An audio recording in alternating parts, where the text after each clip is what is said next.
안녕하세요. 지금부터 낭독을 진행할 시원한 시원입니다. 12일차 낭독을 시작하겠습니다.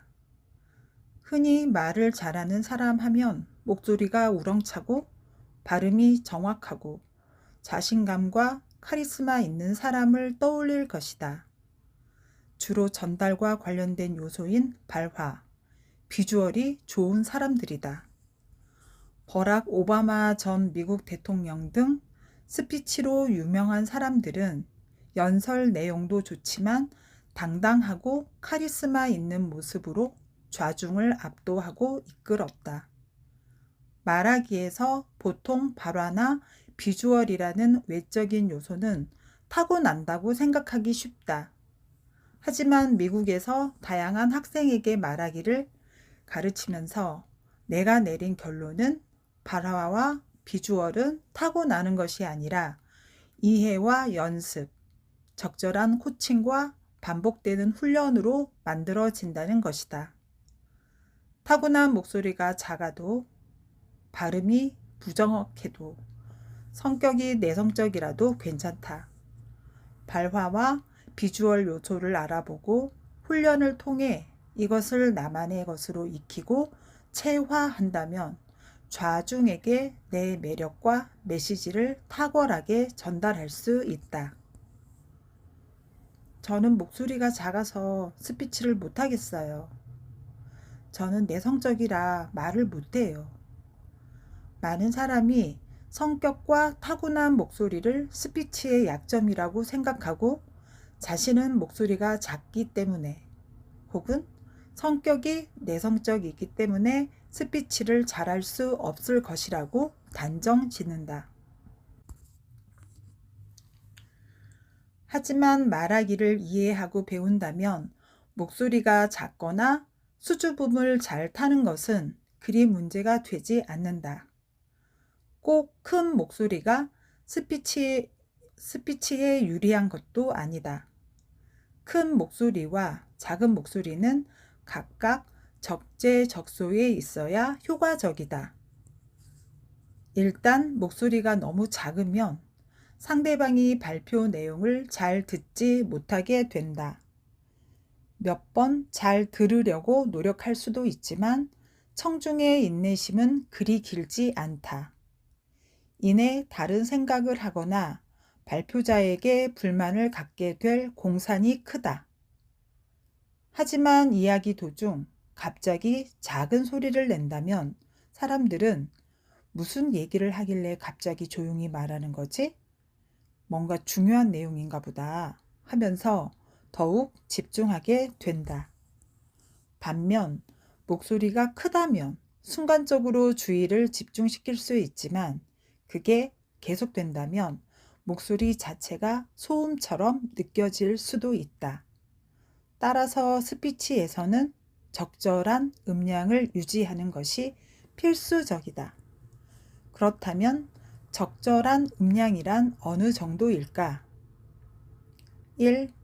멀리 있는 청중도 편안하게 잘 들을 수 있는 정도여야 한다. 오프라인에서 발표하는 경우 발표를 시작하기 전에 맨 뒤나 가장 구석에 있는 사람들에게 목소리가 잘 들리냐고 물어봐서 확인하는 것을 추천한다. 마이크가 있는 경우에는 자신의 목소리가 너무 크게 들리지는 않는지, 적절한 음량으로 유지되는지를 미리 파악하는 것이 중요하다. 2. 주제에 알맞은 세기와 강도의 음량을 찾아본다. 정보성 콘텐츠를 전달할 때는 큰 음량은 아니더라도 목소리가 명료하게 또박또박 들리게 하는 게 좋다.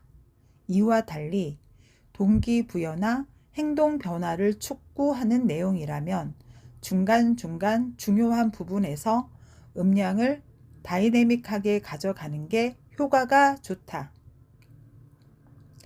이때 보다 극적인 효과를 위해 다양한 음량을 구사할 수 있는데 예를 들어 일반적인 내용을 발표할 때는 음량을 일정하게 유지하다가 강조하고 싶은 내용이나 중요한 내용을 발표할 때는 음량을 크게 혹은 더 작게 함으로써 청중의 주의를 끌 수 있다. 3. 주제에 적당한 신뢰감과 권위가 실리도록 음량을 구사해야 한다. 발표할 때 가장 신경 써야 할 부분은 나의 목소리가 주제에 맞는 신뢰감과 권위를 가지고 있는가이다.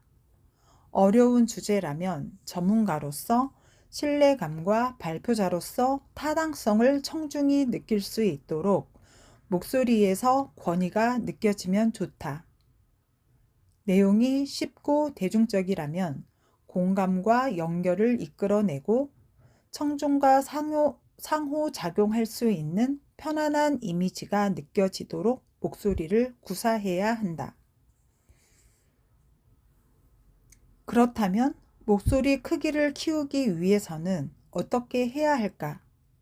일단 가장 기본으로 생각해야 할 것은 좋은 자세에서 좋은 발성이 나온다라는 것이다.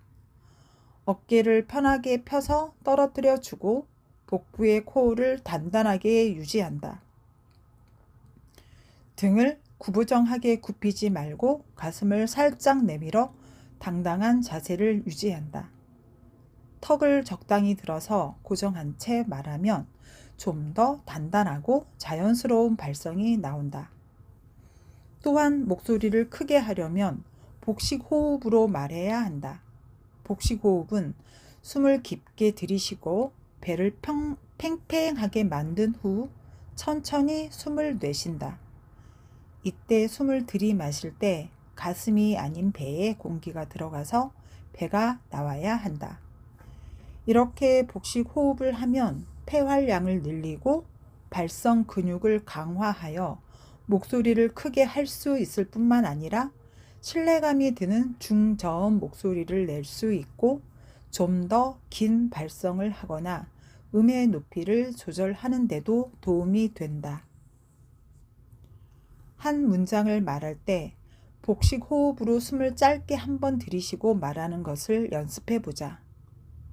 또한 연습할 때는 실제 말하는 것보다 좀 더 과장되게 큰 목소리로 또박또박 말하도록 해야 한다.